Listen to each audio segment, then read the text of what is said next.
The Kingdoms by Natasha Pulley is intricate, utterly fascinating and impossible to put down.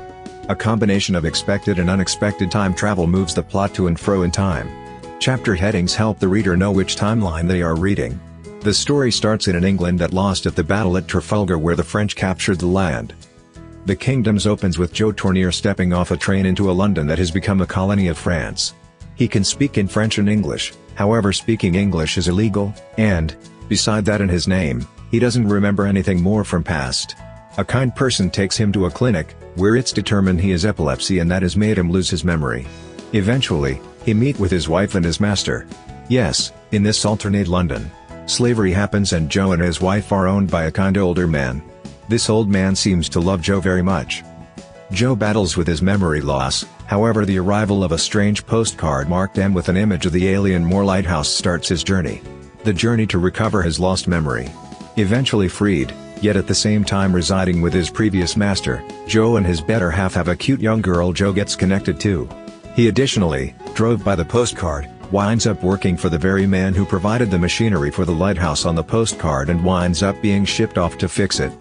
Joe is hesitant to leave his little daughter, however he's pulled by who the strange M is and thinks going to the lighthouse will help him to find out what's happening. It winds up driving him into the past, offering him the chance to fix the timeline right, to reunite him with M, however it likewise comes at a terrible cost Joe probably won't pay. This historical fiction and magical story is lovely and pulled me in so smoothly that I didn't have a clue how enchanted I was until I put the book down in the center and nearly couldn't stand to. The romance is slow burn yet in addition so clear that I'm uncertain how the characters didn't see it sooner. I experienced difficulty as the start of this story. It is mainly because you know precisely as much as the primary character does and he is suffering from memory loss. This, in theory, is an exceptionally fascinating approach to be lead into the story, but at the same time it's aggravating. The more you discover, the less you know. Due to this I was unable to completely understand what was going on. But I love this story and imagine rereading it to be with Jem and Joe and Kite again. I would absolutely recommend The Kingdoms by Natasha Pulley.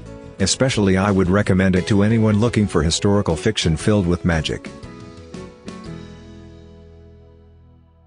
Thanks for listening this book review podcast.